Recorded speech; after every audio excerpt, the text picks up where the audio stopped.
Përshëndetje të nderuar miqtë e mi. Historia që sonte do të ndaj me ju është një histori shumë e dhimbshme. Është një histori shumë e ndjeshme dhe nuk do ta besoni as ju, ashtu siç nuk unë e besoja dot që ekzistojnë akoma djem që bëjnë kaq shumë për nënat e tyre që t'i kenë edhe 2 ditë më shumë në këtë univers. Duke u bazuar në ngjarjet e fundit, në ato që po ne dëgjojmë në realitetet të qoftë të hidhura apo që ne nuk duam t'i besojmë që ekzistojnë fenomene të këtilla, fëmijët sot kanë ndryshuar shumë, marrëdhëniet familjare janë ftohur krejtësisht, të rinjt e kanë shumë problem të jetojnë të bashkuar, të jetojnë në fise, le të mos themi se nuk jetojnë më, po të jetojnë me prindërit e tyre.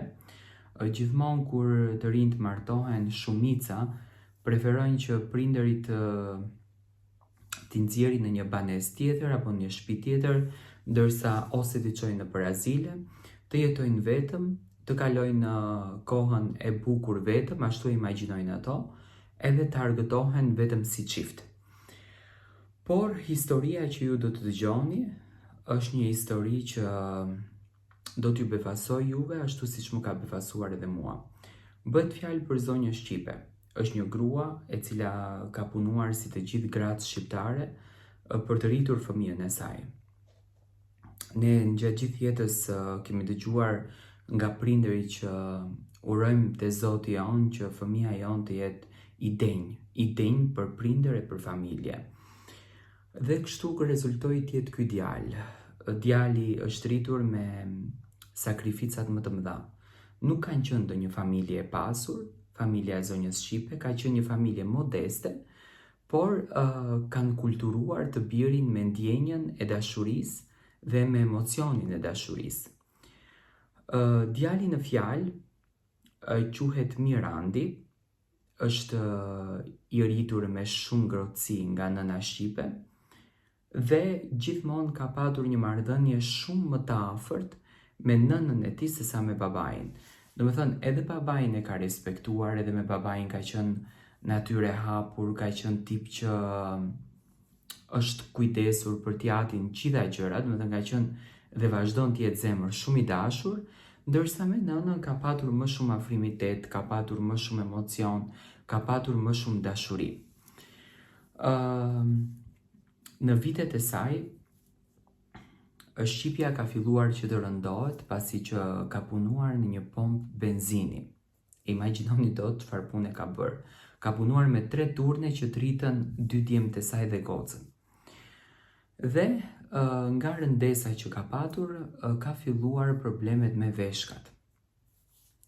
Një javë s'ka qenë mirë, 2 javë s'ka qenë mirë, 1 muaj s'ka qenë mirë, ka përdor tableta, ne shqiptarët e kemi këtë fenomenin, hajtë se do kalon, nuk shkojmë te mjeku, është gjë kaluese.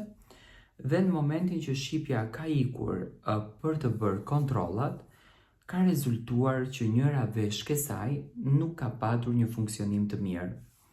Dhe me patjetër mjekët kanë filluar me njëherë intensivisht kujdesin ndaj zonjës shqipe. Mirandi është mërzitur shumë, edhe ka kërkuar nga mjekët të bëhet e pamundura që nëna e tij të jetë mirë, dhe mjekët kanë bërë gjithçka 1 vit me radhë. Por për 1 vit, zonja shqipe nuk ka arritur dot që të shpëton veshkën, sepse ka vuajtur shumë edhe nga gurët, domethënë gjatë gjithë jetës ka patur gurë në veshka. Edhe mjekët kanë marrë një vendim që zonjës shqipe do t'i hiqeshin veshkat, nga që edhe tjetra më i ka filluar t'i del jashtë funksionit dhe ishte në përfundimin e saj, domethënë për të humbur jetën, i kanë ardhur gjërat shumë shpejt, dhe duheshte të bëhet një transplant i veshkës. Transplanti, me patjetër nuk do të bëhej në Shqipëri, do duhet të udhtohej për Itali. Mirandi gëzonte një punë shumë të mirë, domethënë ka qenë menaxher në një kompani amerikane që ka marrë një rok goxha të mirë, po dhe nusja e tij gjithashtu ka qenë me një pozicion shumë të mirë të punës, domethënë nuk e kanë patur këtë problemin material. dhe kanë vendosur që të shkojnë drejt Italisë. Domethënë zonja shqipe ka qenë kundër kësaj pjese, ka qenë me këtë faktin që sa të jetoj do të jetoj, Zoti e ka shkruar kështu, por Mirandi ka qenë i vendosur që të merrte Jemën, të udhtoj drejt Italisë edhe të gjej shërimin për të. Por zonja shqipe nuk e ka ditur që Mirandi ka kryer të gjitha analizat dhe ka qenë e mundshme që Mirandi t'ia jep veshkën e tij nënës së tij. Thënë kemi dëgjuar që nëna ka dhënë veshk djalit, babai ka dhënë veshk djalit, po djali nënës, këtë nuk e kemi dëgjuar. Dhe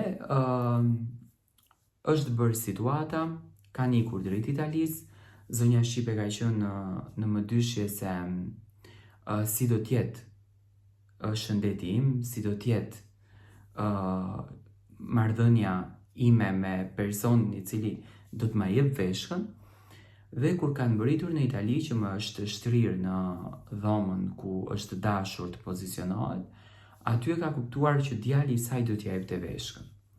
Lotët e zonjës shqipe nuk kanë patur fund, nuk ka qenë e tolerueshme, nuk ka qenë e pranueshme për të që të bënte një vepër t'ia merrte çunit në moshën më të mirë veshkën dhe t'jetonte ajo. Zonja shqipe ka qenë pro mendimit që unë nuk dua asnjë gjë nga jeta, vetëm të lutem shumë, shiko shëndetin tënd, unë sa të kem të shkruar do ta kem. Me pa vendimin e saj, po me një nënshkrim të kërkuar shumë nga Mirandi, zonja shqipe ka hyrë në sallë. Edhe kanë kryer operimin, fatmirësisht operimi ka rezultuar që t'jetë me sukses, do me thënë që të dy kanë qenë shumë mirë, e kanë marrë veten dhe janë kthyer përsëri në Shqipëri. Zonja shqipe sot e kësaj dite, do thënë kur ma rrëfeu mua historinë në celular, më tha nuk mundem do ta besoj që kaq fëmijë të denj kam rritur dhe nuk doja që ta besoj që unë do t'ja marr fëmijës veshkën. Ndjem shumë keq, ndjem shumë në faj, sepse fëmija im ndoshta një ditë do të humbën jetën më herët, por Mirandi është fëmija më i lumtur në botë që këtë gjën e ka bërë për nënën e tij. Zonja shqipe bashortin e saj nuk e ka, jeton vetëm me nusen edhe me Mirandin, do me thënë në fakt e ka rënë jeton me çunin tjetër, po nga fakti që ky djali e ka bërë veprën për nënën, zonja shqipe ka shkuar me Mirandin të jeton. Dhe në momentin që zonja shqipe ka vajtur në atë shtëpi, prej asaj dite e deri më sot, nusja i falën vetëm dashuri, i falën vetëm ngrohtësi së bashku me Mirandin.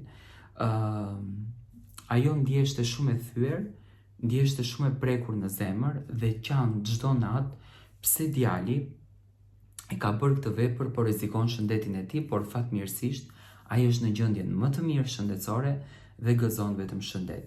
E ndava këtë histori me ju për t'ju thënë të gjithë fëmijëve që duani nënat, të respektoni nënat, bëni të pamundur për nënën tuaj, sepse derisa është nëna gjallë, gjithmonë dera e shtëpisë është e hapur.